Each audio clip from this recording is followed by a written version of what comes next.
मैं खोबरे और आप देख रहे हैं JTV भारत। आइए रुख करते आज के समाचारों की ओर। रतलाम जिले के कालूखेड़ा स्थित कृषि विज्ञान केंद्र पर डॉक्टर CR काटवा द्वारा कृषि के क्षेत्र में जैविक खेती को बढ़ावा देने के लिए जैविक खेती के फायदों को बताया गया।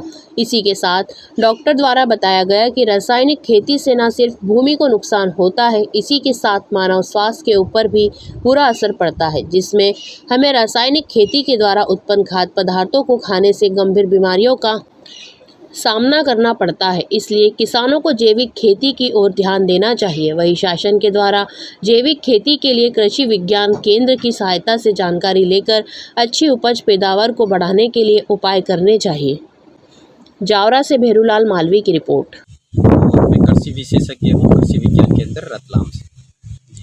जी सर, आप प्राकृतिक खेती के बारे में क्या जानकारी बिल्कुल, प्राकृतिक खेती अभी भारत सरकार के द्वारा मुहिम भी चलाई जा रही है और सब लोगों को उसको करने के लिए प्रेरित भी किया जा रहा है। केवी के द्वारा भी बहुत सारी प्रशिक्षण गाँव में दिए जा रहे हैं। लगभग 100 गांव अपने रतलाम के सिलेक्शन किए हैं।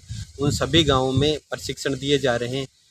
जिस प्रशिक्षण के दौरान किसान भाइयों को प्रैक्टिकल भी सिखाया जा रहा है कि किस प्रकार आप जीवामृत बनाएं, किस प्रकार घन जीवामृत बनाएं, किस प्रकार नीमास्त्र बनाएं, अग्नि अस्त्र बनाएं और भी जो वर्दी कारक हैं वो किस प्रकार आप बना सकते हैं, वो सब उनको प्रैक्टिकल करके सिखा रहे हैं। साथ ही हम किसान भाइयों को ये भी प्रेरित कर रहे हैं कि आप एक साथ पूरा कन्वर्ट नहीं करके पूरी अपने को प्राकृतिक खेती पूरे एकदम सडनली चेंज नहीं करना है।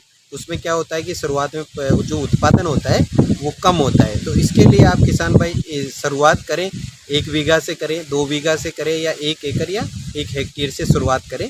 तो जो भी किसान भाई प्राकृतिक खेती करें उनके लिए जो मध्य प्रदेश शासन है उन्होंने तो एक गाय अगर गोपालक गौ पालता है गाय तो उसके लिए 900 रुपये प्रति महीना अनुदान भी रखा है। तो अगर प्राकृतिक खेती करेंगे, प्राकृतिक मतलब देसी गाय का गोबर और गोमूत्र से खेती करनी है, उसके लिए जो जीवामृत और घन जीवामृत हैं वो खाद का काम करेंगे। जो नीमास्त्र है, ब्रह्मास्त्र है, अग्नि अस्त्र है, वो सभी प्रकार की कीट जैसे बड़ी इल्ली हुई, चने की इल्ली हुई, तंबाकू की इल्ली हुई, सेमिल ऊपर हुआ, इन सबको कंट्रोल करने का कार्य करेंगे। इसके अलावा अगर अपन बीजोपचार के लिए ब्रह्मास्त्र होता है तो ब्रह्मास्त्र का उपयोग बीज उपचार के लिए भी किसान भाई कर सकते हैं। सर, रासायनिक खेती का और चलन ज़्यादा हो गया है आज के युग में, इसके संबंध में आप क्या कहेंगे? बिल्कुल, रासायनिक खेती इसलिए कर रहे हैं कि पहले अपने को देश में जनसंख्या जिस प्रकार से बढ़ रही थी उसी प्रकार से उत्पादन भी जरूरी था। तो अपने को अब हरित क्रांति के बाद इतना उत्पादन हो चुका कि अपने को केमिकल खेती छोड़ के अब अपन प्राकृतिक खेती की ओर बढ़ सकते हैं, प्राकृतिक खेती कर सकते हैं। कि जो केमिकल वाली जो रासायनिक खेती करते हैं वो नुकसानदायक होती है, जैसे कि उससे बहुत सारे बीमारियां अपने को लगती है, अच्छा खाना नहीं मिल पाता। इससे अच्छा है कि आप प्राकृतिक खेती करेंगे तो किसी भी प्रकार का कोई ये अपने जो रोग बीमारियां लगती है वो कम होगी और अपना भी स्वास्थ्य अच्छा रहेगा, ज़मीन का भी स्वास्थ्य